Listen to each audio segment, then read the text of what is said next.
ଆପଣମାନେ ସୁଯୋଗ ଦେଇଛନ୍ତି ଦିଦିଙ୍କୁ ମଧ୍ୟ ଧନ୍ୟବାଦ ଦିଏ ମତେ ସୁନ୍ଦର ଦିଦିଙ୍କୁ। এই উপবাস প্রার্থনা কাହିଁକି ଜରୁରୀ ଅଟେ? ପ୍ରାର୍ଥନା ନିହାତି ପ୍ରାର୍ଥନା କାହିଁକି ଜରୁରୀ ଅଟେ ଆମ ଖ୍ରୀଷ୍ଟ ଜୀବନ ପାଇଁ, ବ୍ୟକ୍ତିଗତ ଜୀବନ ପାଇଁ, ମନୁଷ୍ୟ ଜୀବନରେ ସବୁ ଜଏନ୍ କରିଛନ୍ତି। ମନୁଷ୍ୟ ଜୀବନ ପାଇଁ ମନୁଷ୍ୟ ଜୀବନ ପାଇଁ ସବୁଠାରୁ ଯଦି ବେଶୀ ନେଗ୍ଲେକ୍ଟ କରିଥାଏ ମନୁଷ୍ୟ, ତାହା ହଉଛି ପ୍ରାର୍ଥନା। ମୋ ପ୍ରିୟମାନେ, ସବୁ ଠିକ ଟାଇମରେ ସେ କରେ, ଠିକ ଟାଇମରେ ଖାଏ, ଠିକ ଟାଇମରେ ଶୁଏ, ଠିକ ଟାଇମରେ ତାର କାର୍ଯ୍ୟ, ଠିକ ଟାଇମରେ ସବୁ ଏଭରିଥିଙ୍ଗ ଇଜ ସବୁ ଠିକ ଟାଇମ। ଜଣେ ଜଣେ କହନ୍ତି ଜାଣିଛ ନା ମୋର ସମୟ ଠିକ ଟାଇମରେ ମୁଁ ଖାଏ ବୋଲି କୁହନ୍ତି, ମୁଁ ଠିକ ଟାଇମରେ ମେଡିସିନ ଖାଏ ବୋଲି କୁହନ୍ତି, ସବୁ ଠିକ ଟାଇମ। କିନ୍ତୁ ପ୍ରାର୍ଥନା କଲା ବେଳକୁ ଠିକ ଟାଇମ ନଥାଏ, କୋଉଦିନ କେତେବେଳେ କଣ ସମୟ ଠିକ ନଥାଏ। ମୋ ପ୍ରାଣୀ ମେଡିସିନ ଆମେ ଖାଇଥାଉ, ଡକ୍ଟର ପାଖକୁ ଯାଉ, ଆଉ ଡକ୍ଟର ଯେମିତି ପରାମର୍ଶ କରିଥାଏ ପୁରା କାନ ଦେଇକି ଆମେ ଶୁଣିଥାଉ। ସକାଳେ ନାଲି, 10ଟା ବେଳେ 12ଟା 10ଟା ବେଳକୁ ନେଳି, ତାପରେ ଶାଗୁଆ, ତାପରେ ହଳଦିଆ, ମାନେ ଦେଖିବେ ପୁରା ମାନେ ପର୍ଟିକୁଲାର ପୁରା ଟାଇମ ଟାଇମ ଟାଇମ ଟାଇମ ହିସାବରେ ପୁରା ସେ ସବୁକୁ ଖାଏ। ଭାବେ ସବୁ ତାର ଜୀବନ ଭିତରେ ସବୁ କିଛି ଠିକ ଟାଇମ ଥିବ, କିନ୍ତୁ ପ୍ରାର୍ଥନା ଜୀବନ ଲାଗିଲା ବେଳକୁ ଆମ ପାଖେ ସମୟ କେତେ ଠିକ ନଥାଏ। ମୋ ପ୍ରିୟମାନେ, ତେଣୁକରି ଖ୍ରୀଷ୍ଟ ଜୀବନ ସବୁଠାରୁ ଦିନମାନଙ୍କରେ ବେଶୀ ନେଗ୍ଲେକ୍ଟ ହୁଏ ମୋ ପ୍ରିୟମାନେ, ତାହା ହଉଛି ପ୍ରାର୍ଥନା। ଅନେକ ଲୋକମାନେ ମଧ୍ୟ ଘର ଛାଡି କୁଆଡେ ଯାଆନ୍ତି ନାହିଁ ମୋ ପ୍ରିୟମାନେ, ସତେ ଯେମିତି ଘର ସେମାନେ ନେଇକି ସ୍ୱର୍ଗ ଯିବେ। ଅନେକ ଜଣ LIC କରନ୍ତି, ସବୁ ଠିକ ଟାଇମରେ ତାଙ୍କର ପଇସା ବାନ୍ଧନ୍ତି। LIC କଲେ ଖାତା LIC, ମୁଁ ଗଲା ପରେ କିଏ ଖାଇବ ସେଟା? ମୁଁ କହୁନି ଆପଣ LIC କରନ୍ତି କିନ୍ତୁ ଚିନ୍ତା କରନ୍ତୁ ମୋ ପ୍ରିୟ, ସବୁ ଠିକ ଟାଇମରେ ଆମେ LIC ଆମମାନଙ୍କର ପ୍ରିମିୟମ ଯାହା କିଛି ଥାଏ ସବୁ କିଛି ଠିକ ଟାଇମରେ ଆମେ କରିଥାଉ। ଅନେକ ଜଣ ଘର ଛାଡି କିନ୍ତୁ କୁଆଡେ ଯାଆନ୍ତି ନାହିଁ ମୋ ପ୍ରିୟ। କାହିଁକି ପ୍ରାର୍ଥନା ସଭା ଯାଇନୁ ରେ ବାବୁ? କାହିଁକି ମାମା ଆଜି ପ୍ରାର୍ଥନା ସଭା ଯାଇନୁ ରେ ବାବୁ? ଆମେ ତମ ପରିବାର କାହିଁ ଆସିନାହାନ୍ତି? ନାଇଁ ଆଜ୍ଞା କଣ କରିବି, କୁକୁର ଗୋଟେ ପାଳିଛୁ ଆମେ, ତାକୁ କିଏ ଦେଖିବ? କୁକୁଡ଼ା ମିଚାଇ ଅଛନ୍ତି ତାକୁ କିଏ ଦେଖିବ? ମୋ ଘରେ ଶୁଆ ରଖିଛି ତାକୁ କିଏ ଦେଖିବ? ପୁଳେ ଗାଈ ଅଛନ୍ତି ଆମ ଘରେ କିଏ ଦେଖିବ? ଦେଖିବେ ଏ କୁକୁର ଗାଈ ମେଣ୍ଢା ଏସବୁ କରି ମନୁଷ୍ୟ ଆଜି ପ୍ରଭୁଙ୍କ ପାଇଁ ପ୍ରାର୍ଥନା କରିବା ପାଇଁ ଆଜି ସମୟ ନାହିଁ ମୋ ପ୍ରିୟମାନେ। ଅନେକ ଜଣ ଚର୍ଚ୍ଚକୁ ମଧ୍ୟ ଯାଆନ୍ତି ନାହିଁ ମୋ ପ୍ରିୟମାନେ, ପ୍ରାର୍ଥନା ଥିବ ଚର୍ଚ୍ଚ ଥିବ କେହି ଯାଆନ୍ତି ନାହିଁ, ସବୁ ସବୁ ନେଇକି ସେମାନେ ସ୍ୱର୍ଗ ପଳେଇବେ ଏ ପ୍ରକାର ଭାବନ୍ତି ମୋ ପ୍ରିୟମାନେ। କିନ୍ତୁ ମୋ ପ୍ରିୟମାନେ ମୁଁ କହିବାକୁ ଚାହେଁ ଆମ ବ୍ୟକ୍ତିଗତ ଜୀବନ ପାଇଁ, ଆମ ପରିବାର ପାଇଁ, ଆମ ମଣ୍ଡଳୀ ପାଇଁ why so is very important। ମୋ ପ୍ରିୟମାନେ ପ୍ରାର୍ଥନା କାହିଁକି ଜରୁରୀ ଅଟେ ଆମେ ଦେଖିବା, ବିଳମ୍ବ କରିବା ନାହିଁ, ଶୀଘ୍ର ଯିବା। ମୋ ପ୍ରିୟମାନେ ପ୍ରଥମ ବିଷୟ ଦେଖିବା, ପ୍ରାର୍ଥନା କାହିଁକି ଜରୁରୀ ଅଟେ। ଆମେ ପଢିବା ଏକମ୍ପିତର ତାର 5 ପୂର୍ବ 7 ପଦ, ଏଟା ମୁଖସ୍ଥ ପଦ ସମସ୍ତେ ଜାଣିଥିବେ। ଏକମ୍ପିତର ତାର 5 ପୂର୍ବ 7 ପଦ ଲେଖାଯାଏ, ପଢନ୍ତୁ, ପଢିଲେ ମନୋଯୋଗୀ ହେବା। ମୋ ପ୍ରିୟମାନେ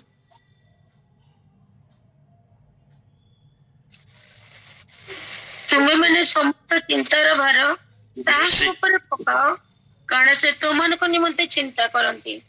ଦିଦି ସେପଟ ରୁମରେ, ମୁଁ ଏପଟ ରୁମରେ ଅଛି। ଥ୍ୟାଙ୍କ ୟୁ ନିବେଦିତା ଦିଦି। କଣ ଲେଖାଯାଉଛି ମୋ ପ୍ରିୟ? ତୁମର ସମସ୍ତ ଚିନ୍ତାର ଭାର ତାହାଙ୍କ ଉପରେ ପକାଅ, କାରଣ ସେ ତୁମମାନଙ୍କ ନିମନ୍ତେ ଚିନ୍ତା କରନ୍ତି। ମୋ ପ୍ରିୟ ଆମେ କଣ କରିଥାଉ, ସବୁ ଚିନ୍ତାକୁ ମୁଣ୍ଡେଇ ସକାଳୁ ଉଠିଲେ ଧରିକି ବୁଲି ପୁଣି ରାତି ହେଲେ ତାକୁ ତକିଆ ତଳେ ଦେଇ ଶୋଇପଡେ, ପୁଣି ସକାଳୁ ଉଠିକି ଦୌଡ଼ି ପୁଣି ମୁଣ୍ଡେଇ ମୋ ପ୍ରିୟମାନେ ପ୍ରାର୍ଥନା ଶିଖନ୍ତୁ। ସବୁ ଚିନ୍ତା ଯଦି ଆଜି ଆମ ଜୀବନ ଯେକୌଣସି ବିଷୟ, ଅନେକ ଲୋକମାନେ ବହୁତ ପ୍ରକାର ଚିନ୍ତା ଥାଏ। ମୁଁ କାଲି ଜଣ ଗୋଟେ ପରିବାର ଯାଇଥିଲି, ସିଏ କହିଲେ, ମୁଁ କହିଲି କାହିଁକି ମୋ ଦେହ ଖରାପ ହେଲା, ଡାଇବେଟିସ୍ କାହିଁକି ବଢିଲା? ନା ମୁଁ ଚିନ୍ତା କରୁଛି ବୋଲି କହିଲି। କାହିଁ ତମେ ତ ସବୁ ଏତେ ସୁନ୍ଦର ଘର ଦେଲେ, ଏତେ ସୁନ୍ଦର ପିଲାଙ୍କୁ ଦେଇଛନ୍ତି, ଘର ପରିବାର ଦେଇଛନ୍ତି, ସବୁ କାହିଁ ଚିନ୍ତା? ତମର ପ୍ରାର୍ଥନା ଜୀବନ ଅଛି କି ନାହିଁ ପଚାରିଲି ତାଙ୍କୁ। ନାଇଁ ମତେ ସମୟ କେତେ ହଉଛି ମତେ ପ୍ରାର୍ଥନା କରିବା ପାଇଁ, ଆଉ ତାହେଲେ ତମର ଚିନ୍ତା ହବନି। କାହାକୁ ଚିନ୍ତା ଟିକେ ପ୍ରଭୁଙ୍କ ଆଡୁ ଟିକେ ପକା ନା, ତମର ଚିନ୍ତା ତମେ ମୁଣ୍ଡେଇ ବୁଲିବ, ଏଇ ତ ଡାଇବେଟିସ୍ ଚିନ୍ତା ତ ମଣିଷ ସବୁଠାରୁ ବେଶୀ, ଯଦି ରୋଗର ମୂଳ କାରଣ ହଉଛି ଚିନ୍ତା। ଯଦି ପ୍ରୋବ୍ଲେମ ବାହାରେ ସବୁ ପ୍ରକାର ମେଡିସିନ ମେଡିକାଲ ବିଷୟରେ କମ ଧାରା ଯେକୌଣସି ବିଷୟ ଦେଖି ଆମର ଯଦି ରୋଗ ଆସେ ମୋ ପ୍ରିୟମାନେ डायबिटीज कौन कौन सब आजिकल बाहर तार मुख्य कारण हूँ मो प्रिय माने चिंता मो प्रिय से कथार अच्छी ना डोंट कैन चिंता कथार अच्छी मो प्रिय माने तेणुक आम प्रार्थना आम सब चिंता जहाँ जीवन चिंता थाए प्रार्थना तो तांको ऊपर पकेबा मो प्रिय माने कारण से आम चिंता आम चिंता तो प्रार्थना जरूरी मो प्रिय माने प्रार्थना प्रभु सहित गोटे आलाप अटे प्रभु सहित आम कथबार्ता अटे आम जीवन जहाँ कि समस्या आम प्रभु से आमर नुह मु तो मोर प्रार्थना केमती मु प्रभु जानी मु तुम सेवार चली पुओ दे भल ना कौन आज बाहर कुआड़े जीवक मुझे मुझे जानी मु प्रार्थना कर चुप ना घर बस गोटे घर को जाए कबाड़ दे दिए प्रार्थना कर प्रभु मु जाऊँगी तुम सेवारे तुम मो सेवा करिवो बोले आसिले तुम सब झगड़ा करी प्रभु सहित मोर प्रार्थना करे मु जानी मु जाऊँगी बोधे खराब अच्छी तुम सेवारे जाऊँगी तुम मो सेवा करिवो निश्चय मो विश्वास थाए मो प्रभु आम आसला फोन करी केमती अच्छी ना भल अच्छी देख आम सब चिंता मोर मु सब प्रभु पकाई पका मोर प्रार्थना मो मन करे एमती आम चिंता आम तांको ऊपर पकेबा मो प्रभु से आम प्रतिज्ञा कर मो प्रभु आम न माने आम निजे आम जेको समस्या आसु जेको चिंता आसु जेको आम परिस्थिति रही जाइछु चिंताग्रस्त चिंता भारग्रस्त हो जाइछु आम मैंने कौन करिया ना प्रभु को आज अनेक लोक मैंने एणे तेणे भ्रमण दौड़ती मो प्रिय जो समस्या चिंता एणे तेणे कही बुलती मो प्रिय किंतु प्रभु जी आम अच्छे जी आम जन अच्छा जी आम चिंता करती मो प्रिय मिखाल कौन समस्या अच्छी मिखाल न कहे से क्या जानवे मो प्रिय मैंने तेणुक मो प्रिय मैंने आम सब चिंता भार ताहां पकेबा मो प्रिय मैंने से आम चिंता कर से चिंता करेंगे तो समस्या केवे रही किंतु गोटे जरूरी अच्छी प्रार्थना अच्छी प्रार्थना प्रार्थना ही आम प्रभु सहित आम ईश्वर सहित आम मिलनता करें आम संपर्क को वृद्धि करें मो आज अनेक लोक मान जीवन से माने चिंता को धरी धरी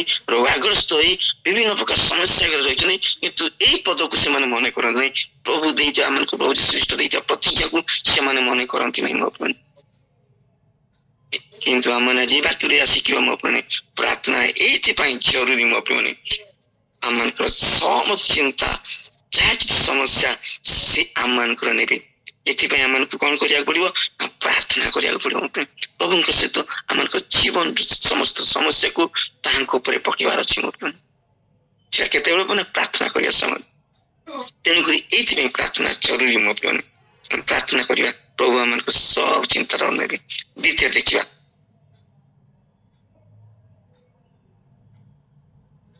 लुक तार यहाँ भी मुखस्थ पद लुक तार 11 पर्व 9 पद 10 पद पढ़ा 9-10 निवेदित मुनि पढ़ लुक 11 पर्व 9-10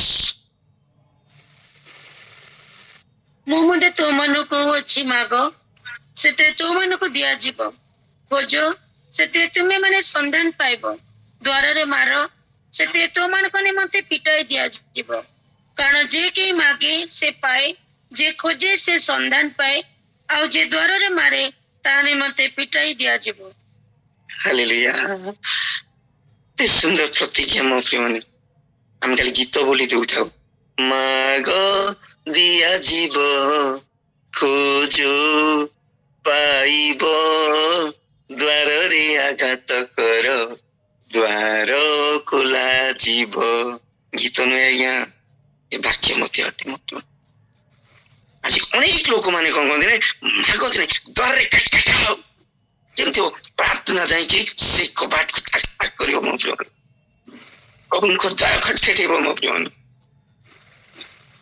तांकर प्रतिज्ञा अटे मो प्रिय माग दिया जीव खोजो पाइब द्वार रे खटखटाओ संधान पाइब आज हम केते जन आज अनेक देखिए परिवार मन समस्या अनेक पिला जीवन नष्ट हो जातो अनेक पिता माता माने से पिला मान प्रार्थना करते मुझे कहती कत नाइट फेयर जुआड़े जाऊ जा किंतु प्रभु दिन आसू चर्च को माँ कहले मत शुणी बहुत खराब लगे मत किए माँ आसे गोटे ଏମିତି ପିଲାମାନଙ୍କୁ କହିବା କଥା କି ସେ ପୁଣି ଆସିବ କେତେବେଳେ, ସେ ପ୍ରଭୋଜ ଦିନ ଆସିବ, ଷ୍ଟ୍ରିକ୍ଟ ପ୍ରଭୋଜ ଟାଇମରେ ଆସିବ, ମାନେ ଫାଷ୍ଟ ପ୍ରଥମରୁ ଆସିବନି। ପିଲା କୁଆଡେ ଯାଉଛି, କଣ କରୁଛି, କୋଉଠି କରୁଛି, କଣ ଆଜି ଅନେକ ଲୋକମାନେ ଏଇ ପ୍ରତିଜ୍ଞାକୁ ପ୍ରଭୁଙ୍କର ଅଣଦେଖା କରିଛନ୍ତି ମୋ ପିଲାମାନେ। ଆଜି ଅନେକ ଆମମାନେ ପ୍ରଭୁଙ୍କ ପାଖରେ ମାଗୁନା, ପ୍ରଭୁଙ୍କୁ ଆମେ ସନ୍ଧାନ କରୁନା, ଖୋଜୁନା ମୋ ପିଲାମାନେ। ଅନେକ ପରିବାର ସମସ୍ୟା ଦେଖି ଆମର ଖ୍ରୀଷ୍ଟ ପରିବାର ଗୁଡିକ ଅନେକ ମଣ୍ଡଳୀ ମୁଁ ଯାଇ ଦେଖିଛି ମୋ ପିଲାମାନେ। ଅନେକ ପରିବାରରେ ସେମାନଙ୍କ ବହୁତ ପରିବାର ନଷ୍ଟ ହେବାକୁ ଯାଇଛି, ପିଲାମାନଙ୍କ ଜୀବନ ନଷ୍ଟ ହେବାର ଯାଇଛି। ସେମାନଙ୍କର କଥାବାର୍ତ୍ତା, ସେମାନଙ୍କର ଚାଲିଚଳନ, ସେମାନଙ୍କ ଆଚାର ବ୍ୟବହାର ଦେଖିଲେ କଷ୍ଟ ଲାଗେ ମୋ ପିଲାମାନେ। ଆମମାନଙ୍କୁ ଦେଖିକି ଆମକୁ ଆମେ କି ଆମର ଅନ୍ୟମାନେ ଦେଖିଲେ ଇଏ ଜଣେ ଖ୍ରୀଷ୍ଟ ପରିବାର ପିଲା ବୋଲି, ଗୋଟେ ଖ୍ରୀଷ୍ଟ ପିଲା ବୋଲି ଜାଣିପାରୁନଥିଲେ ଲୋକମାନେ ମୋ ପିଲାମାନେ। ତେଣୁ ଆମମାନଙ୍କ ପ୍ରାର୍ଥନା ଆଜି ଅବହେଳିତ ହେଇଯାଇଛି ମୋ ପିଲାମାନେ। ଶୈତାନ ତ ଏଇଟା ହିଁ ଚାହେଁ ନା, ଶୈତାନ ମୋ ପିଲାମାନେ ଗୋଟେ ବିଷୟ ଡରେ, ସେ ହଉଛି ପ୍ରାର୍ଥନା। ସେଥିପାଇଁ ଦେଖିବେ ଅନେକ ସ୍ଥାନରେ ସବୁଠି ଲୋକ ଗଦା ଗଦା ଥିବେ, କିନ୍ତୁ ପ୍ରାର୍ଥନା ସଭାରେ ଫାଷ୍ଟିଂ ପ୍ରେୟାରରେ ବହୁତ କମ ଲୋକ ଥାନ୍ତି। ଆପଣଙ୍କ ଅଞ୍ଚଳରେ ମୁଁ ଜାଣିନାହିଁ କେମିତି କଣ, ଆମ ଅଞ୍ଚଳରେ ଏଇଟା ମୁଁ ଦେଖିଛି ମୋ ପିଲାମାନେ। ସବୁଠି ଲୋକ ଗଦା ଗଦା ଥିବେ, ଯଦି ଗୋଟେ ପ୍ରୋଗ୍ରାମ ହେଲା, ଫଙ୍କସନ ହେଲା, ଗୀତ ନାଚ ଡ୍ୟାନ୍ସ ହଉଥିବ, ତାହେଲେ କି ପୁରା ପ୍ୟାକ୍ ସିଟ୍ ନଥିବ, ଚେୟାର ଆହୁରି ଏକ୍ସଟ୍ରା ଚେୟାର ମଗାଅ, ଲୋକ ଆସିଗଲେଣି ବହୁତ। ଗୋଟେ ଚେୟାର ଗୋଟେ ଉଠେଇଦେଲି, ମୁଁ କାହିଁ ଚେୟାର ପକେଇଛ ଏତେ ଚେୟାର? ମୁଁ ଦେଖିଲା ମତେ ଯେମିତି ଲାଗିଲା ସେ ଚେୟାର ଗୁଡା ଦେଖି ମତେ ହସୁଛନ୍ତି। ମୁଁ ବାକ୍ୟ ଚାଲିଥିଲା ଉଠିକି ଗଲି, ଆଉ ସେ ଚେୟାର ଗୁଡା ସବୁ ସଜାଡି ମତେ ସେ ପାଷ୍ଟର ଆଜ୍ଞା ଅନୁଦାନ ବିକା ଲାଗି କଣ କରୁଛନ୍ତି ଏଇଟା ବୋଲି। ସରିଲା ପରେ ମୁଁ କହିଲି ଆଜ୍ଞା ମତେ ଚେୟାର ଗୁଡା ଦେଖି ହସିଲେ ତ ମୁଁ ସେଥିପାଇଁ ଉଠେଇଦେଲି ଚେୟାର ଗୁଡା। ଚେୟାର ପଡିଛି 40-50ଟା ଦେଖିବା 4 ଜଣ ଲୋକ ବଇଛନ୍ତି ମୋ ପ୍ରିୟମାନେ। ଆଜି ଆମମାନଙ୍କ ଜୀବନକୁ ଯଦି ଆମେ ସମୀକ୍ଷା କରିବା ମୋ ପ୍ରାଣ, କେତେ ଦୂର ଆଜି ଆମେ ମାଗ ଖୋଜୁ। ଆଜି ଅନେକ ପରିବାରଟା ନାହିଁ ମୋ ପ୍ରିୟ, ମାଗ ଦିଆଯିବ, ଖୋଜ ସନ୍ଧାନ ପାଇବ, ଦ୍ୱାରରେ ଖଟଖଟାଅ। ଆମଙ୍କ ପ୍ରାର୍ଥନା ପ୍ରଭୁଙ୍କର ସେଇ ଦ୍ୱାରକୁ ଖଟଖଟ ଅଛି କି ନାହିଁ ମୋ ପ୍ରିୟ, ଏଇଥିପାଇଁ ଜରୁରୀ ମୋ ପ୍ରିୟ ମାନେ। ଯେତେବେଳେ ଆମେ ମାଗିବା, ଖୋଜିବା, ଦ୍ୱାରରେ ଖଟଖଟାଇବା, ସେ ଆମମାନଙ୍କ ପାଇଁ ଦ୍ୱାର ଖୋଲିବେ ମୋ ପ୍ରିୟ ମାନେ। ଈଶ୍ୱର ଅନେଇଛନ୍ତି କିଏ ମୋ ଦ୍ୱାର ଖଟଖଟ କରିବ ମୋ ପ୍ରିୟ ମାନେ। ଆଜି ଆମମାନଙ୍କ ଜୀବନ ଉପକାର ଆମେ ଦେଖୁ ମୋ ପ୍ରିୟ ମାନେ। ତେଣୁକରି ଚନ୍ଦ୍ର ଲେଖାଯାଏ, ପଢନ୍ତୁ ଗୀତ ସଙ୍ଗୀତ ତାର 62 ପଦ 8 ପଦରେ ଭଲ ଲାଗେ ସେ ପଦଟି ପଢିଲେ।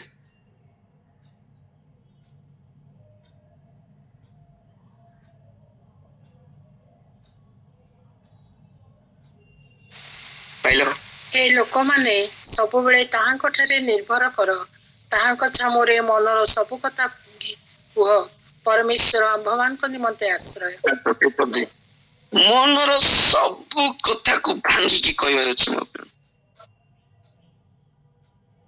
ଆଜି ଆମମାନଙ୍କ ଜୀବନକୁ, ଆମ ପରିବାରକୁ, ଜୀବନକୁ ଯଦି ସୁରକ୍ଷା ଦେଇପାରେ ମୋ ପ୍ରିୟ ମାନେ, ତାହା ହଉଛି ପ୍ରାର୍ଥନା ମୋ ପ୍ରିୟ ମାନେ। ତାହା ବିନା ଆଉ କିଛି ସଂସାର ଜଗତକୁ ଦେଖନ୍ତୁ ମୋ ପ୍ରିୟ ମାନେ, କି ପ୍ରକାର ଲୋକମାନେ ବାସ କରୁଛନ୍ତି। ଭୟଙ୍କର ପରିସ୍ଥିତିରେ ଲୋକମାନେ ଅଛନ୍ତି ମୋ ପ୍ରିୟ ମାନେ।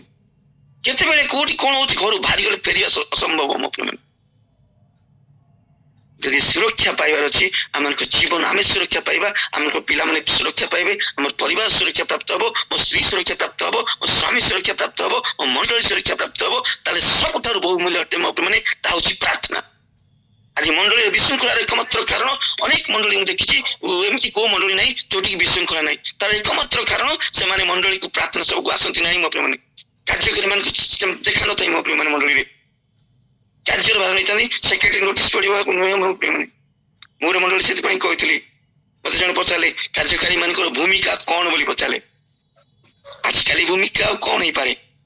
ଆଜିକାଲି ଭୂମିକା ସେକ୍ରେଟାରୀ ନୋଟିସ ପଢିବ, ସଭାପତି ସଭାପତିତ୍ୱ କରିବେ, আর ଟିକନ ମାନେ ତ ବାଡି ନ ମାନ ବା ବାଡି ଧରିଛି ଆଜିକାଲି ଏପଟେ ଧଇଲେ ସେପଟେ ପଛରେ କଲେକ୍ଟ କରିବେ, କୋଷାଧ୍ୟକ୍ଷ ହେଲେ ପଇସା ରଖିବେ, ଆଉ ଉପଦେଶ ଆଉ ଯୋଉରା ଆସିଷ୍ଟାଣ୍ଟ ଯୋଉମାନେ ଥାନ୍ତି ନା, ନା ଘାରିକା ନା ଘାଟକା, ଆଉ କାର୍ଯ୍ୟକାରୀ କେତେଟା ଥାନ୍ତି ସେମାନେ ବି ସେଇଆ, ନା ଘାରିକା ନା ଘାଟକା। କାର୍ଯ୍ୟ ଏଇଟା ହିଁ। ସେଥିପାଇଁ ତ ମଣ୍ଡଳୀ ମାନଙ୍କରେ ବିଶୃଙ୍ଖଳା। ମୁଁ ସେଥିପାଇଁ ଗୋଟେ ମଣ୍ଡଳୀ କହିଥିଲି, ଆଜ୍ଞା ଆପଣ ମାନଙ୍କୁ ବାଛି ନାହାନ୍ତି ପ୍ରଭୁ ନୋ ନୋଟିସ କରିବା ପାଇଁ, ନୋ ସଭାପତିତ୍ୱ କରିବା ପାଇଁ, ନୋ ଚାନ୍ଦା ଆଦାୟ କରିବା ପାଇଁ, ନୋ ପଇସା ରଖିବା ପାଇଁ ଆପଣଙ୍କୁ ଲୋକମାନେ ପ୍ରଭୁ ବାଛିଛନ୍ତି ଏଇଥିପାଇଁ ଯେ ତୁମେ ମାନେ ମଣ୍ଡଳୀରେ ଆସିକି ପ୍ରାର୍ଥନା କରିବା ପାଇଁ, ରୋଗୀ ଦୁଃଖୀ ଲୋକମାନଙ୍କ ପାଖକୁ ଯାଇ ପ୍ରାର୍ଥନା କରିବା ପାଇଁ ତମକୁ ବଛା ହେଇଛି। ଗୋଟେ ମାନେ ଶୃଙ୍ଖଳା ଦୃଷ୍ଟିରୁ ଏସବୁ କରାହେଇଛି, କିନ୍ତୁ ତମର ପ୍ରକୃତ କାର୍ଯ୍ୟ ହଉଛି ଏଇଟା। ପ୍ରାର୍ଥନା କରିବ ତମେ? ମୋ ପ୍ରିୟମାନେ ଆଜିକାଲି ମଣ୍ଡଳୀରେ ବିଶୃଙ୍ଖଳା ଦେଖି ପରିବାର ଗୁଡିକ ବିଶୃଙ୍ଖଳାର ଏକମାତ୍ର କାରଣ ମୋ ପ୍ରିୟମାନେ ସେଇ ପରିବାର ଗୁଡିକରେ ପ୍ରାର୍ଥନା ନଥାଏ, ପ୍ରାର୍ଥନାଶୀଳ ଜୀବନ ନଥାଏ ସେମାନଙ୍କର ମୋ ପ୍ରିୟମାନେ। କିନ୍ତୁ ଏ ଦିନ ମାନଙ୍କରେ ଯଦି ଗୋଟେ ବିଷୟ କି ଆମକୁ ସୁରକ୍ଷା ଦିଏ ମୋ ପ୍ରିୟମାନେ ତାହା ହଉଛି ପ୍ରାର୍ଥନା ମୋ ପ୍ରିୟମାନେ। ଖ୍ରୀଷ୍ଟୀୟ ସହଭାଗୀ ମଣ୍ଡଳୀ ଯେ ପ୍ରାର୍ଥନା କରିବା ମୋ ପ୍ରିୟମାନେ, ତାହେଲେ ଆଜି ଆମଙ୍କ ଜୀବନ, ଆମଙ୍କ ପରିବାର, ଆମ ପିଲାଙ୍କ ଜୀବନ ସୁରକ୍ଷା ପ୍ରାପ୍ତ ହେବ ମୋ ପ୍ରିୟମାନେ। ଘରୁ ଗଲେ ପୁଅ ପ୍ରାର୍ଥନା, ମା ପୁଅକୁ ଶିଖେଇବ ପ୍ରାର୍ଥନା କରିକି ଯିବା ପାଇଁ। ମୁଁ କାଲି ଗୋଟେ ଘର ପରିବାରକୁ ଯାଇଥିଲି ମଧ୍ୟ, ତାକୁ ସେ ଝିଅକୁ ମୁଁ କହୁଥିଲି ଯେତେବେଳେ ଯିବୁ ପ୍ରାର୍ଥନା କରିକି ଯିବୁ, ଆସିବୁ ପ୍ରାର୍ଥନା କରିବୁ, ସକାଳୁ ଉଠିବୁ ପ୍ରାର୍ଥନା କରିବୁ। କାଲି ଗୋଟେ ପରିବାରକୁ ଯାଇଥିଲି ସନ୍ଧ୍ୟାରେ କଟକରେ ଆମର ମୋ ପ୍ରିୟମାନେ, ଅନେକ ପରିବାର ଗୁଡିକରେ ଆଜି ଏଇ ଜୀବନ ନଥିବାରୁ ସେମାନଙ୍କ ଜୀବନ କିନ୍ତୁ ପ୍ରଭୁ ମାଗ ତୁମମାନଙ୍କୁ ଦିଆଯିବ, ଖୋଜ ତୁମମାନେ ସନ୍ଧାନ ପାଇବ, ଦ୍ୱାରରେ ମାଇଲେ ଦ୍ୱାର ଖୋଲାଯିବ।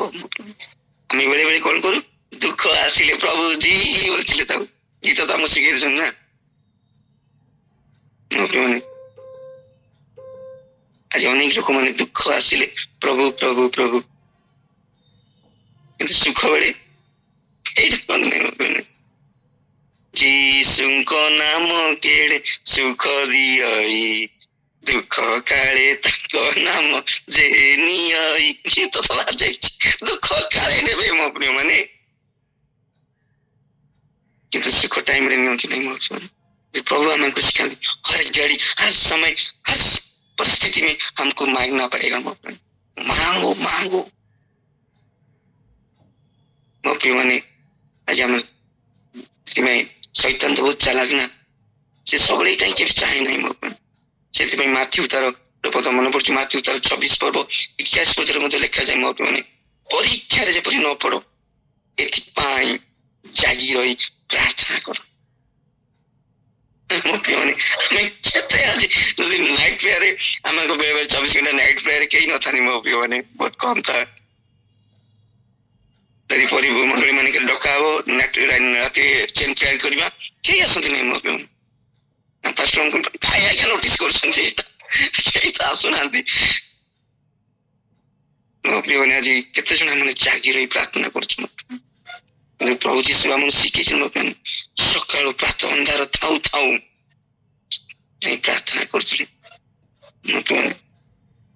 କାହିଁକି ନା ଜାଣିଥିଲେ ଆଜି ତାଙ୍କର ଜୀବନ ପାଇଁ ବିଭିନ୍ନ ପ୍ରକାର କାହାକୁ କୋଉଠି 5ଟି 2 ମାସ ଅନେକ ପ୍ରକାର ଲୋକଙ୍କୁ ଖାଇବାର ଦେବାର ଅଛି, ସେ ମଲାକୁ ଉଠେଇବାର ଅଛି, କୋଉଠି ଖାଇବାର ଖାଇବାର ସବୁ କରିବାର ଅଛି, ଆଶ୍ଚର୍ଯ୍ୟ କର୍ମ କରିବାର ଅଛି। ସେଥିପାଇଁ ସେ ପିତାଙ୍କ ଶକ୍ତି ମାଗୁଥିଲେ ମୋ ପ୍ରିୟମାନେ। ସ୍ୱୟଂ ଈଶ୍ୱର ହିଁ ସେ ମାଗୁଥିଲେ, ଆମେ କି କେତକି ମୂଲି ମୋ ପ୍ରିୟମାନେ।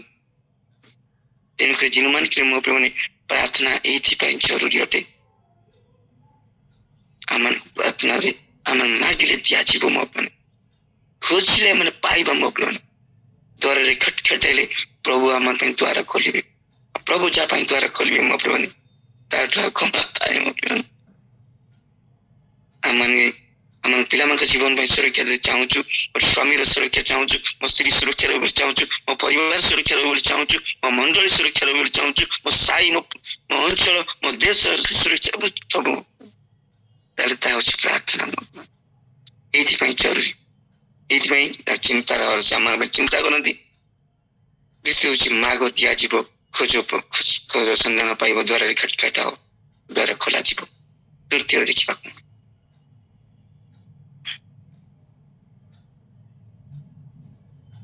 ଦ୍ୱିତୀୟ ରାଜାବଳୀ ତାର 20 ପର୍ବ 1 ପଦରୁ 6 ପଦ ପଢ।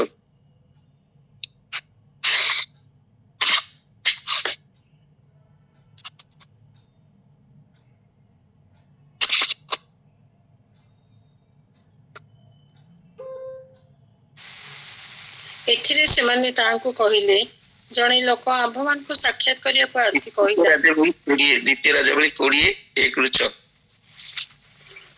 ସେ ସମୟରେ ଇଜୋକଙ୍କର ସାଂଘାତିକ ପୀଡା ହୋଇଥିଲା। ତହିଁରେ ଆମୋସର ପୁତ୍ର ଜିସାୟ ଭବିଷ୍ୟତ ବକ୍ତା ତାଙ୍କ ନିକଟକୁ ଆସି କହିଲେ, ସଦାପ୍ରଭୁ ଏଇ କଥା କହନ୍ତି, ତୁମେ ଆପଣ ଗୃହ ବିଷୟ ସଜାଡ, କାରଣ ତୁମେ ମରିବ ବଞ୍ଚିବ ନାହିଁ। ଏଥିରେ ସେ କାନ୍ଥ ଆଡେ ମୁଖ ଫେରାଇ ସଦାପ୍ରଭୁଙ୍କ ନିକଟରେ ପ୍ରାର୍ଥନା କରି କହିଲେ, ହେ ସଦାପ୍ରଭୁ, ମୁଁ ବିନୟ କରୁଅଛି, ମୁଁ କିପରି ସତ୍ୟତାରେ ଓ ସିଦ୍ଧ ଅନ୍ତଃକୋଣରେ ତୁମ ସମ୍ମୁଖରେ ଗମନାଗମନ କରିଅଛି ଓ ତୁମ ଦୃଷ୍ଟିରେ ଉତ୍ତମ କର୍ମ କରିଅଛି, ଏହା ଏବେ ସ୍ମରଣ କର। ଆଉ ହିଜକେ ଅତିଶୟ ରୋଦନ କଲେ। ଏଣୁ ଉତ୍ତାରେ ଜିସାୟ ନଗରର ମଧ୍ୟଭାଗକୁ ବାହାରି ଯିବା ପୂର୍ବେ ତାଙ୍କ ନିକଟରେ ସଦାପ୍ରଭୁଙ୍କ ବାକ୍ୟ ଉପସ୍ଥିତ ହେଲା। ଯଥା ଫେରିଯାଅ ଓ ଆମ୍ଭ ଲୋକମାନଙ୍କର ଅଧିପତି ହିଜକିୟା କୁହ, ସଦାପ୍ରଭୁ ତମ ପୂର୍ବ ଦାଉଦର ପରମେଶ୍ୱର ଏଇ କଥା କହନ୍ତି, ଆମେ ତୁମର ପ୍ରାର୍ଥନା ଶୁଣିଲୁ, ଆମେ ତୁମର ଲୋତକ ଦେଖିଲୁ। ଦେଖ, ଆମେ ତୁମକୁ ସୁସ୍ଥ କରିବୁ। ତୁମେ ଦ୍ୱିତୀୟ ଦିନରେ ସଦାପ୍ରଭୁଙ୍କ ଗୃହକୁ ଯିବ। ଆଉ ଆମେ ତୁମର ଆୟୁ 15 ବର୍ଷ ବୃଦ୍ଧି କରିବା। ପୁଣି ଆମେ ତୁମ୍ଭକୁ ଓ ଏଇ ନଗରକୁ ଅସୁରୀୟ ରାଜାର ହସ୍ତରୁ ରକ୍ଷା କରିବା। ଆଉ ଆମେ ଆପଣା ସକାଶୁ ଓ ଆମ୍ଭ ଦାସ ଦାଉଦ ସକାଶୁ ଏଇ ନଗରର ସପକ୍ଷ ହେବା। Thank you. Praise the Lord. ଦେଖନ୍ତୁ ମୋ ପ୍ରିୟମାନେ, ହିଜକିୟ ମରିବାକୁ ଯାଉଥିଲେ ମୋ ପ୍ରିୟମାନେ, କିନ୍ତୁ ସେ ଯେତେବେଳେ ପ୍ରାର୍ଥନା କରୁଛନ୍ତି, କ୍ରନ୍ଦନ ସହିତ ଆଣ୍ଠେଇକି ପ୍ରାର୍ଥନା କରୁଛନ୍ତି ମୋ ପ୍ରିୟମାନେ। ଆଉ ଇଶାୟ ଭବିଷ୍ୟତ ପଳଉଥିଲେ, କିନ୍ତୁ ରୋକ ରୋକ ରୋକ ରୋକ ସାଙ୍ଗେ ସାଙ୍ଗେ ପ୍ରଭୁ ସଦା ଡାକିଲେ, ଯାଅ ତାଙ୍କୁ କହିବ, ଆମେ ତୁମର ପ୍ରାର୍ଥନା ଶୁଣିଲୁ। ଆଉ ଆସିକି ସେ କହୁଛନ୍ତି, ଆଉ ଆୟସ 15 ବର୍ଷ ମରିବାକୁ ଲୋକ ଯାଉଥିଲା ମୋ ପ୍ରିୟମାନେ, ଆୟସ 15 ବର୍ଷ ବୃଦ୍ଧି ହଉଛି ମୋ ପ୍ରିୟମାନେ। ଅର୍ଥାତ୍ ପ୍ରାର୍ଥନା କରିବା ଦ୍ୱାରା ଆମମାନଙ୍କର ପରିସ୍ଥିତିକୁ ପ୍ରଭୁ ବଦଳାଇ ଦେବେ ମୋ ପ୍ରିୟମାନେ। ଆମେ କୋଉ ପରିସ୍ଥିତି ଥିବା, କୋଉ ଅବସ୍ଥାରେ ଥିବା, ସେ ସବୁ ଅବସ୍ଥାକୁ ସେ ପରିବର୍ତ୍ତନ କରିଦିଅନ୍ତି ମୋ ପ୍ରିୟମାନେ। ଗୋଟେ ବ୍ୟକ୍ତି ମରିବାକୁ ଯାଉଥିଲା ମୋ ପ୍ରିୟମାନେ, ତାଠୁ ଆଉ କଣ ଅଛି? ରାଜ୍ୟ ମଧ୍ୟ ରକ୍ଷା ପାଇଯାଉଛି, ରାଜ୍ୟ ମଧ୍ୟ ଯାଇଥାନ୍ତା, ସବୁ ଯାଇଥାନ୍ତେ ମୋ ପ୍ରିୟମାନେ। ପ୍ରାର୍ଥନା ଏଇଥିପାଇଁ ଜରୁରୀ ଅଟେ, ଆମମାନେ ଯେତେବେଳେ ପ୍ରାର୍ଥନା କରିବା ଆମମାନଙ୍କ ପରିସ୍ଥିତିକୁ ପ୍ରଭୁ ବଦଳି ଦିଅନ୍ତି ମୋ ପ୍ରିୟମାନେ।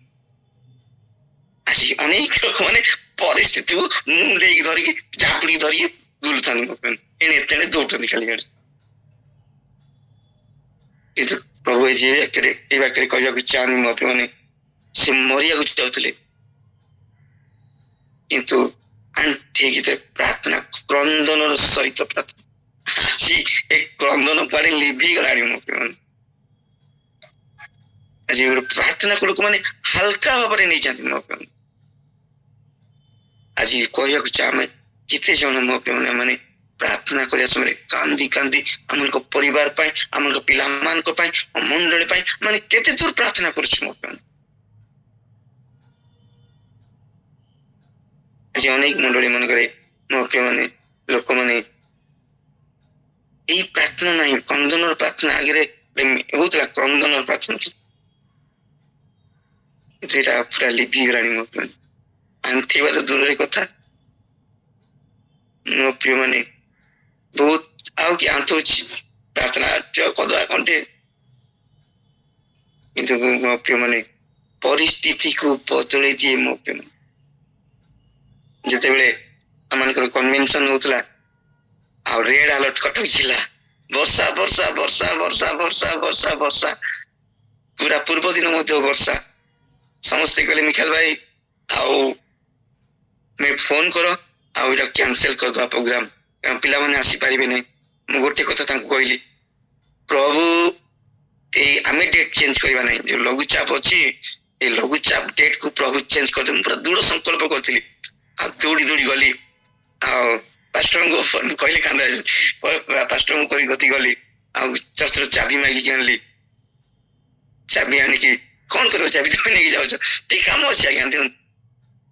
ଚାବି ଆଣିଲା ପରେ ଆଉ ଚୁପକିନା ଯାଇକି ଘର ଖୋଲିକି ସିଂହାସନ ପାଖରେ ବସି କାନ୍ଦିକି ପ୍ରାର୍ଥନା କରି, ପ୍ରଭୁ ଆମେ ଏତେ ପରିଶ୍ରମ କରୁଛୁ, ଏତେ ସବୁ କରୁଛୁ, ଆଉ ଯଦି କାଲି ଠାରୁ ବର୍ଷା ହେଲା ଆମେ କେମିତି କରିବୁ? ଆମର ପ୍ରାର୍ଥନା ପ୍ରଭୁ କାଲି ବର୍ଷା ବନ୍ଦ ହେବ, କାଲିଠୁ ବର୍ଷା 27, 28, 29 ଆମମାନଙ୍କର ବର୍ଷା ବନ୍ଦ ହେବାର ଅଛି। ପୁଣି ସେଇ କଥା କହିଲି, ଯଦି ନ କରିବ ଝଗଡା କରିବି ବୋଲି କହିଲି ତମ ସହିତ, କାରଣ ମୋ ବିଶ୍ୱାସ ଅଛି ଭାଇ ବନ୍ଧୁ ଟିକେ ଖଟଖଟ ହୁଏ ନା, ଆମମାନଙ୍କର ଟିକେ ଖୁଟଖାଟ ଖୁଟଖାଟ ହୁଏ। ମୋର ପ୍ରିୟ ପ୍ରଭୁଙ୍କ ଲୋକମାନେ, ମୁଁ ସେଇ ପ୍ରକାର ମୋ ପ୍ରଭୁଙ୍କ ସହିତ ପ୍ରାର୍ଥନା, ଆମେ ସେ କହିଛନ୍ତି ତୁମର ଭାଇ ତୁମର ବନ୍ଧୁ, ସେଇ ହିସାବରେ ପ୍ରାର୍ଥନା କଲି। ମୋ ଆସିଲି, ମିଖାଲ ଭାଇ ଫୋନ ମତେ ଫୋନ ଆସୁଛି ସେ ସମୟରେ, ତୁମେ ଫୋନ କର, କାଲି ଏବେ ବି ସମୟ ଅଛି, ବନ୍ଦ କରିଦେବା, ପିଲାମାନେ ବାହାରିକି ଆସିବେନି କାଲି ଆଉ। ମୁଁ କହିଲି ନାଇଁ ହେଇପାରିବନି, କାଲି ସକାଳୁ ପାଗ ହବ ଆଉ ପ୍ରୋଗ୍ରାମ ହବ। ମୁଁ ଗୋଟେ ଚିଜ ପ୍ରଭୁଙ୍କ ପାଖରେ ରଖିଥିଲି ଆଉ ଆସିଲି ଚର୍ଚ୍ଚ ଭିତରୁ ବାହାରିକି ଆସିଲି, ଆକାଶ ଆଡେ ଅନେଇଲି, ପୁଣି ପ୍ରାର୍ଥନା କଲି ପ୍ରଭୁ ବର୍ଷା ସେମିତି ହଉଥାଏ, ଛିଡା ବର୍ଷାରେ ଛିଡା ହେଇକି ପୁଣି ପ୍ରାର୍ଥନା କଲି ପ୍ରଭୁ କାଲି ନିଶ୍ଚୟ ପାଗ ହବ। ପ୍ରିୟ ପ୍ରଭୁଙ୍କ ଲୋକମାନେ 26 ତାରିଖ ସକାଳୁ ଖରା ଆସିଗଲା ଆମ ପିଅନି। 27, 28, 29, 27 ତାରିଖ ସକାଳୁ ଖରା ଆସିଗଲା ମୋ ପିଅନି। ଯୋଉଠି କହୁଥିଲେ ରେଡ ଆଲର୍ଟ କଟକ ଜିଲ୍ଲା, ସେଠି ସକାଳୁ ଖରା ଆସିଗଲା ମୋ ପିଅନି। ସମସ୍ତେ କହୁଥିଲେ ଖାଲି ଘୁଞ୍ଚେଇ ଦବା, ମୁଁ ତାଙ୍କୁ ଏମିତି ଦେଖାଉଥିଲି, ମାନେ ହବ ପ୍ରୋଗ୍ରାମ ଏମିତି ଖାଲି ଯିଏ ମତେ କହୁଥିଲା ମୁଁ ଏମିତି ଦେଖାଉଥିଲି। ସକାଳୁ ମୋ ପିଅନି ସକାଳୁ ପୁରା ଖରା ଆସିଗଲା। ଆଉ 27, 28, 29 ଆମମାନଙ୍କର ପ୍ରୋଗ୍ରାମ ଏତେ ସୁନ୍ଦର ହେଲା ମୋ ପିଅମାନେ। ସମସ୍ତେ କହିଲେ ଆମକୁ ଏସି ଦିଅ, ଗରମ ଲାଗୁଛି ଆମମାନଙ୍କୁ। ବର୍ଷା ହେଇଥିଲା କିନ୍ତୁ ଏସି ଖୋଜିଲେ, ଥଣ୍ଡା ଫ୍ୟାନ ଖୋଜିଲେ ମୋ ପିଅମାନେ। ଆଉ 29 ତାରିଖ ସନ୍ଧ୍ୟାରେ ଆମମାନଙ୍କର ପ୍ରୋଗ୍ରାମ ସରିଲା। ପିଲାମାନେ ଦୂର ଦୂର ଯୋଉମାନେ ଆସିଥିଲେ ଯିଏ ଯାହା ଯାହା ଘରେ 9ଟା, 9:30, 10ଟା ଭିତରେ ସବୁ ପହଞ୍ଚିଲେ। 10ଟା ରାତିରୁ ପୁଣି ବର୍ଷା ଆରମ୍ଭ ହେଲା ମୋ ପିଅମାନେ। ପ୍ରେଜ୍ ଦ ଲର୍ଡ। ଚିନ୍ତା କରନ୍ତୁ ମୋ ପିଅମାନେ, ପ୍ରାର୍ଥନାର ପରିସ୍ଥିତି ବଦଳେଇ ଦିଏ ମୋ ପିଅମାନେ। ସମସ୍ତେ ଗୋଟେ ଗୋଟେ ଟିମ୍ ମାନଙ୍କୁ ଫୋନ କରି ପହଞ୍ଚିଲ।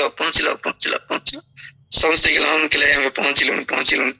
ଆଉ ତାପରେ 10ଟା ରାତି ପରେ ବର୍ଷା ଆରମ୍ଭ ହେଲା। ଢୁ ଢୁ ଢୁ ଢୁ ବର୍ଷା ପୁଣି ଲଘୁଚାପ ବସିଗଲା। ମୋ ପ୍ରିୟମାନେ, ପ୍ରାର୍ଥନା ପରିସ୍ଥିତିକୁ ବଦଳେଇ ଦିଏ ମୋ ପ୍ରିୟମାନେ। ଆମେ ଆଣ୍ଠେଇକି ପ୍ରଭୁଙ୍କ ପାଖରେ କ୍ରନ୍ଦନ ସହିତ ପ୍ରାର୍ଥନା କରିବା ମୋ ପ୍ରିୟମାନେ, ପ୍ରଭୁ ଆମଙ୍କ ପ୍ରାର୍ଥନା ଶୁଣନ୍ତି ମୋ ପ୍ରିୟମାନେ।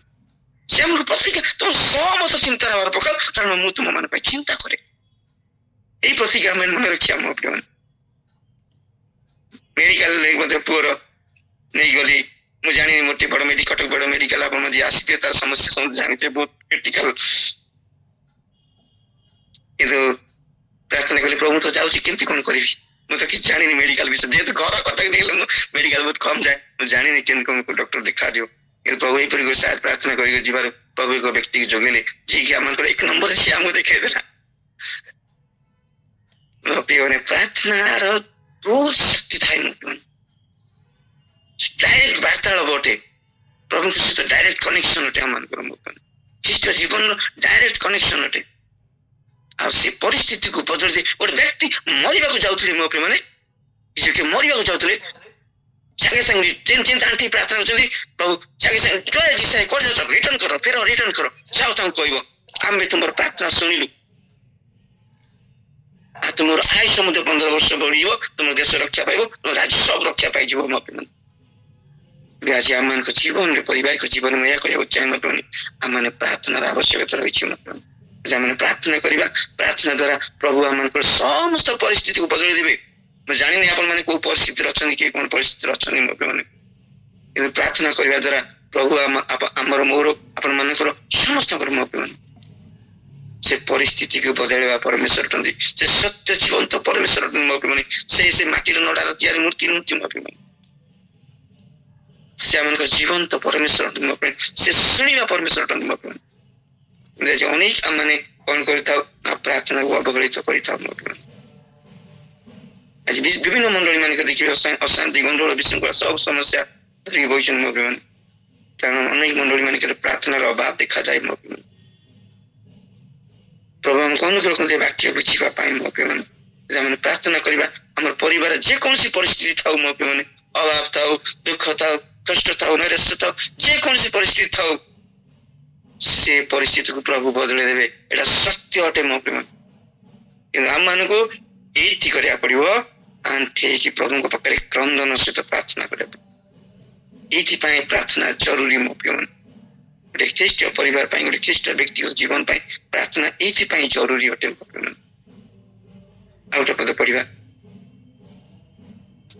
ଗୀତ ସଂଗୀତା ଖୋଲନ୍ତୁ, ଗୀତ ସଂଗୀତା ତାର 91 ପଦ 15-16 ପଢନ୍ତୁ।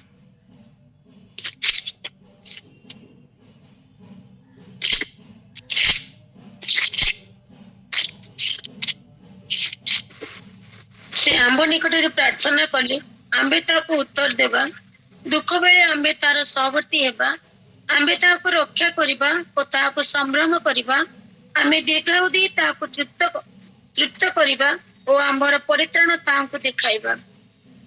ହାଲେଲୁୟା। ଏତେ ସୁନ୍ଦର ଲେଖାଯାଏ ମୋ ପ୍ରିୟ ମାନେ, ସେ ଆମ୍ଭ ନିକଟରେ ପ୍ରାର୍ଥନା କଲେ ଆମ୍ଭେ ତାହାକୁ ଉତ୍ତର ଦେବା, ଦୁଃଖ ବେଳେ ଆମ୍ଭେ ତାର ସହବର୍ତ୍ତୀ ହେବା, ଆମ୍ଭେ ତାକୁ ରକ୍ଷା କରିବା, ତାହାକୁ ସମ୍ଭ୍ରମ କରିବା। ଦେଖନ୍ତୁ କେତେ ସୁନ୍ଦର ଲେଖାଯାଏ ମୋ ପ୍ରିୟମାନେ, ଆମ୍ଭେ ଦୀର୍ଘାୟୁ ଦେଇ ତାହାକୁ ତୃପ୍ତ କରିବା, ଆଉ ସବୁଠାରୁ ବହୁମୂଲ୍ୟ ମୋ ପ୍ରିୟମାନେ ଆମେ ପରିତ୍ରାଣ ତାହାଙ୍କୁ ଦେଖାଇବା।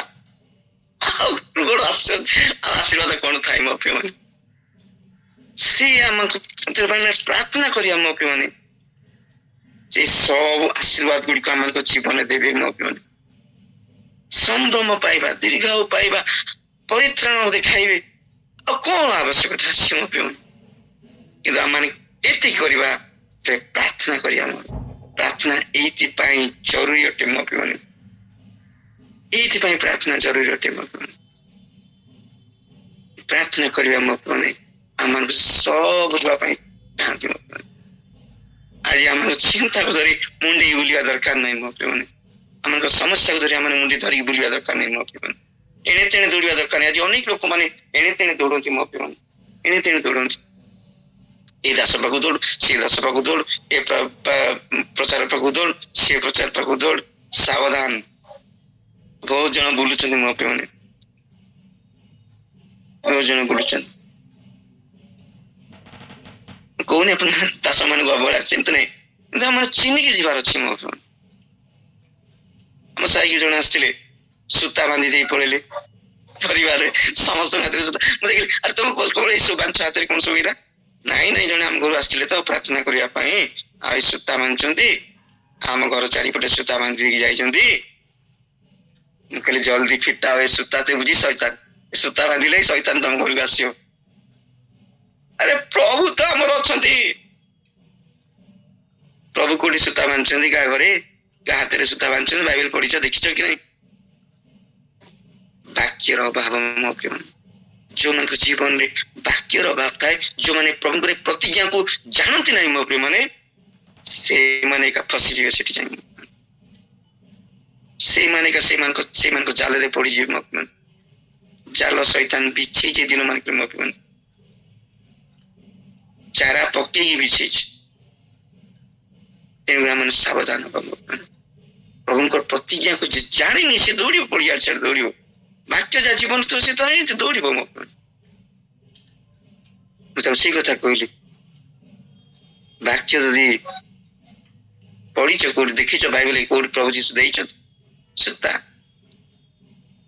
ମୋ ପ୍ରିୟ ମାନେ, ଲୋକମାନେ ଅନେକ ପ୍ରକାର ବହୁତ କଥା ଅଛି ମୋ ପ୍ରିୟ ମାନେ। ଆମର କଟକରେ ବହୁତ ଲୋକମାନେ ଏଣେ ତେଣେ ଦୌଡନ୍ତି କି ଆପଣଙ୍କୁ କିନ୍ତୁ ପ୍ରଭୁ ଆମକୁ ବାକ୍ୟ ଦେଇଛନ୍ତି ମୋ ପ୍ରିୟ ମାନେ। ଆମେ ଯେତେ ପ୍ରଭୁଙ୍କ ବାକ୍ୟରେ ଆମ ବାକ୍ୟରେ ଆମ ଜୀବନ ରଖିବା ମୋ ପ୍ରିୟ ମାନେ, ଆମକୁ ଉଦ୍ଧାର କରିବ। ଆଉ ତାଠୁ ତା ପାଇଁ ହେଲେ ଆହୁରି ପ୍ରାର୍ଥନା ମଧ୍ୟ ଆବଶ୍ୟକତା ରହିଛି ମୋ ପ୍ରିୟ। ଆମଙ୍କ ପ୍ରଭୁଙ୍କର ପ୍ରତିଜ୍ଞା ଗୁଡ଼ିକ ଆମ ନିଜ ଜୀବନରେ ରଖିବାର ଅଛି ମୋ ପ୍ରିୟ, ଯାହାଦ୍ୱାରା ପ୍ରଭୁ ଆମକୁ ଆଶୀର୍ବାଦ କରିବେ, ଦୟା କରିବେ, ଅନୁଗ୍ରହ କରିବେ, ଆଉ ଆମ ପରିବାରକୁ ରକ୍ଷା କରିବେ ମୋ ପ୍ରିୟ ମାନେ। ଚିନ୍ତା କରନ୍ତୁ, ଜଗତକୁ ଦେଖନ୍ତୁ ନା, କି ପ୍ରକାର ଜଗତରେ ଆମେ ବାସ କରୁଛୁ, କେତେବେଳେ କଣ ହଉଛି କି ଆମେ କେହି ଜାଣୁନାହୁଁ ମୋ ପ୍ରିୟ। ତେଣୁକରି ଯଦି ଏକମାତ୍ର ସୁରକ୍ଷା ସ୍ଥାନ ତାହେଲେ ଆମଙ୍କ ପ୍ରଭୁ ଯୀଶୁ ଖ୍ରୀଷ୍ଟ ଅଟନ୍ତି। ପ୍ରଭୁଙ୍କ ପାଖକୁ ଆମେ ଯିବାର ଅଛି, ପ୍ରାର୍ଥନା କରିବାର ଅଛି ମୋ ପ୍ରିୟ। ପିଲାମାନଙ୍କ ପରିବାରକୁ ସମସ୍ତଙ୍କ ପାଇଁ ଆମେ ପ୍ରାର୍ଥନା କରିବାର ଅଛି ମୋ ପ୍ରିୟ। ଆଜି ଅନେକ ପରିବାର ଗୁଡ଼ିକରେ ପ୍ରାର୍ଥନା ହୁଏ ନାହିଁ ମୋ ପ୍ରିୟ। ଅନେକ ପରିବାର ଆଜି ଉପାସନା ହୁଏ ନାହିଁ ମୋ ପ୍ରିୟ। ଯଦ୍ୱାରା ଆଜି ଅନେକ ପରିବାର, ଅନେକ ଶାଶୁ ବୋହୁ ଝଗଡା, ବିଭିନ୍ନ ପ୍ରକାର ବହୁତ ପ୍ରକାର ଛାଡପତ୍ର, ବହୁତ କିଛି ରହିଛି ମୋ ପ୍ରିୟ ମାନେ। ସେମାନଙ୍କ ଜୀବନରେ ପ୍ରାର୍ଥନାଶୀଳ ଜୀବନ ନଥାଏ ମୋ ପ୍ରିୟ। ଶୈତାନ ସେ ଗୋଟେ ଡରେ, ସେଥିପାଇଁ ସେ ପ୍ରାର୍ଥନା କରିବାକୁ ଦିଏ ନାହିଁ ମୋ ପ୍ରିୟ। ତେଣୁକରି ଆମେ ଶୈତାନ ବାଧା ଦେବା ପାଇଁ ହେଲେ ଆମକୁ ପ୍ରାର୍ଥନା ବାକ୍ୟ ଆମର ଜୀବନ ରହିବା ଦରକାର। ନଚେତ ଏଇ ଦିନ ମାନ କେତେବେଳେ କଣ ହବ କି ଜାଣିନି। ତେଣୁକରି ଆମମାନଙ୍କ ଜୀବନରେ ପ୍ରାର୍ଥନା କରିବା ମୋ ପ୍ରିୟ। ପ୍ରାର୍ଥନା ଏଇଥିପାଇଁ ଜରୁରୀ ଅଟେ ମୋ ପ୍ରିୟ। ଆମର ସମସ୍ତ ଚିନ୍ତା ସେ ନିଅନ୍ତି ମୋ ପ୍ରିୟ। ମାଗିଲେ ଦେବେ, ଖୋଜିଲେ ପାଇବା, ମାନେ ଦ୍ୱାରରେ ଖଟଖଟିଲା ମାନେ ଦ୍ୱାର ଖୋଲା ଯିବ ମୋ ପ୍ରିୟ। ପରିସ୍ଥିତିକୁ ବଦଳେଇ ଦେବେ ମୋ ପ୍ରିୟ। ମୋ ପ୍ରିୟ ଈଶ୍ୱର ଲୋକମାନେ ଆମମାନଙ୍କୁ ଦୀର୍ଘାୟୁ ଦେବେ, ସମ୍ଭ୍ରମ ଦେବେ, ପରିତ୍ରାଣର ରାସ୍ତା ଦେଖେଇବେ ମୋ ପ୍ରିୟ। ନଚେତ ଏମିତି ଯେମିତି ଖ୍ରୀଷ୍ଟ ଜୀବନ ଆଉ 2000 26 ହେଲା 27 28 34 30 ଖେଳ ଖତମ हो जाए कब हमको पता नहीं କାହାକୁ ତ ଜଣା ନାହିଁ କେତେବେଳେ ଖେଳ ଖତମ ହବ କାହାର ଦିଟା ବିଷୟ ଆମେ କେହି ଜାଣିନୁ ସେ କେବେ ଆସିବେ ଜାଣିନୁ ଆମେ କେବେ ଯିବା ଜାଣିନୁ ମୋ ପ୍ରିୟ ତେଣୁକରି ଆମେ ସାବଧାନ ହବା ଦିନ ମାନଙ୍କରେ ଆମଙ୍କ ପରିବାର ପାଇଁ ଆମର ଚିନ୍ତାଶୀଳ ହବା ପ୍ରାର୍ଥନାଶୀଳ ଜୀବନ କାଟିବା ମୋ ପ୍ରିୟ ଗୋଟେ ଖ୍ରୀଷ୍ଟ ଜୀବନ ପାଇଁ ଗୋଟେ ଖ୍ରୀଷ୍ଟ ପରିବାର ପାଇଁ ବ୍ୟକ୍ତିଗତ ଜୀବନ ପାଇଁ ପ୍ରାର୍ଥନା ନିହାତି ଜରୁରୀ ଅଟେ ମୋ ପ୍ରିୟ ଶେଷରେ ଗୋଟେ ପଦ ପଢି ଆମେ ସରିବା ଫିଲିପିଓ ତାର 4 ପର୍ବ 6 ପଦ 7 ପଦ ଫିଲିପିଓ 4 ପର୍ବ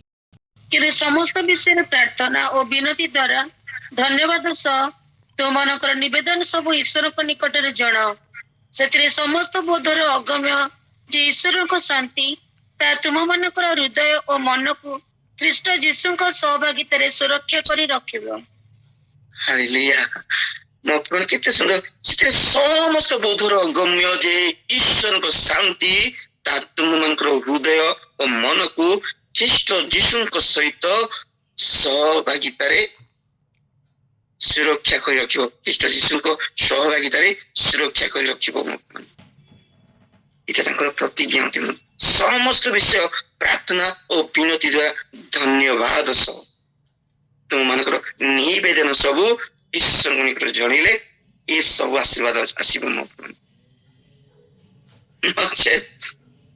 ଏମିତି ଏମିତି ଦିନ ଚାଲି ଯାଉଥିବ ବିତି ଯାଉଛି ଶୁଭ ସମୟ ଗୀତ ଗାଉଥିବ ମୋ ମାୟା ସଂସାରରେ ମାତି ଆମେ ଯୀଶୁଙ୍କ ଚରଣ ତଳ ନ ଆସି ଆମେ ମୋ ମାୟା ଜଗତରେ ଭାସିଯିବା ମୋ ପ୍ରିୟ ମାନେ ତାହେଲେ ଏଇ ଯୋଉ ଭବସାଗର ଆମେ ବାସ କରୁଛୁ ଏକ ଭବସାଗର ଅଟେ ମୋ ପ୍ରିୟ ମାନେ ଆମେ ଯୋଉ ପରିବାର ଗୋଟେ ନୌକା ସଦୃଶ ଅଟେ ମୋ ପ୍ରିୟ ମାନେ ଆମେ ଏଇ ନୌକାରେ କଥାୟତ କରୁଛୁ ମୋ ପ୍ରିୟ ମାନେ କେତେବେଳେ ଭବସାଗର ଆମର ନୌକା ବୁଡିଯିବ ଆମେ ଜାଣିପାରିବା ନାହିଁ ମୋ ପ୍ରିୟ ଏଇ ଭବସାଗରଟେ ଏଇ ସଂସାର ଜଗତ ଗୋଟେ ଭବସାଗରଟେ ମୋ ପ୍ରିୟ ଆମର ପରିବାର ଗୋଟେ ନୌକା ଆମେ ନୌକାରେ ଗତି କରୁଛୁ ମୋ ପ୍ରିୟ ନୌକାରେ ପାରି ହଉଛୁ ମୋ ପ୍ରିୟ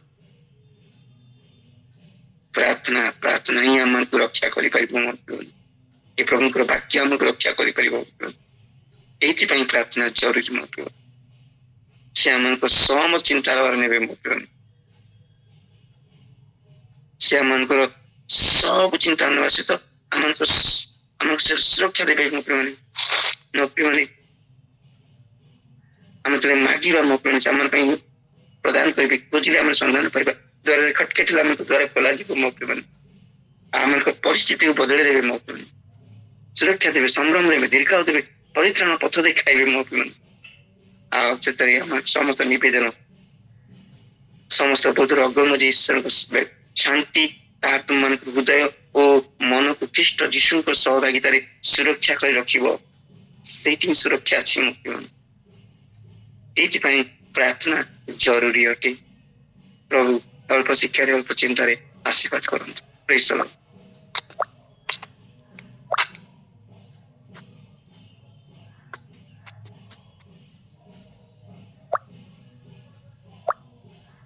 ପ୍ରେଜ୍ ଦ ଲର୍ଡ ସମସ୍ତଙ୍କୁ ଏଇ ଆସୁଥିଲେ ସେ ଭଉଣୀ ପ୍ରେଜ୍ ଦ ଲର୍ଡ ମଧୁସ୍ମିତା ଭଉଣୀ ଆରାଧନାରେ କିଏ ଥିଲେ ଉଷା ଭଉଣୀ ଆଚ୍ଛା ପ୍ରେଜ୍ ଦ ଲର୍ଡ ଧନ୍ୟବାଦ ମୁଁ ଟିକେ ଲେଟ୍ରେ ଜଏନ୍ କରିଛି କ୍ଷମା ମାଗେ ଆପଣ ମାନଙ୍କ ପାଖରେ ପ୍ରଭୁ ଏତେ ସୁନ୍ଦର ବିଷୟ ରଖିଲେ ଉଷା ଭଉଣୀ ଭାଇଙ୍କ ପାଇଁ ପୁଣି ଆଜିକାର ବାକ୍ୟ ପାଇଁ ପ୍ରାର୍ଥନାରେ ରଖନ୍ତୁ ଯେପରି ଆମର ବିଶ୍ୱାସ ପ୍ରଭୁ ବଢେଇ ଦିଅନ୍ତି ଆଉ ପ୍ରାର୍ଥନାର ମହତ୍ଵ ପ୍ରଭୁ ଆମ ଜୀବନରେ ଯୋଉ ବିଷୟ ଦେଇଛନ୍ତି ତାହାକୁ ଆଗକୁ ନେବା ପାଇଁ ପ୍ରଭୁଙ୍କ ପାଖରେ ରଖିବେ ପ୍ରାର୍ଥନା ଯେପରି ପ୍ରଭୁ ଆମମାନଙ୍କୁ ଯୋଉ ବାକ୍ୟ ଦେଲେ ସେଥିରେ ଆମେ ପ୍ରଭୁଙ୍କ ଅଧିକ ବିଷୟ ଗୁଡିକ ଜାଣିଲୁ ପ୍ରଭୁ ଆମମାନଙ୍କୁ ଅନୁଗ୍ରହ କରନ୍ତୁ ଲେଖାଯାଏ ନା ଲୋକ 21 ପର୍ବ 36 ପଦରେ କିନ୍ତୁ ତୁମେମାନେ ଯେପରି ଏଇ ସମସ୍ତ ଆଗାମୀ ଘଟଣାରୁ ରକ୍ଷା ପାଇବାକୁ ମନୁଷ୍ୟ ପୁତ୍ରଙ୍କ ଛାମୁରେ ଉଭା ହେବାକୁ ସମର୍ଥ ହୁଅ ଏ ନିମନ୍ତେ ସର୍ବଦା ପ୍ରାର୍ଥନା କରି ଜାଗି ରୁହ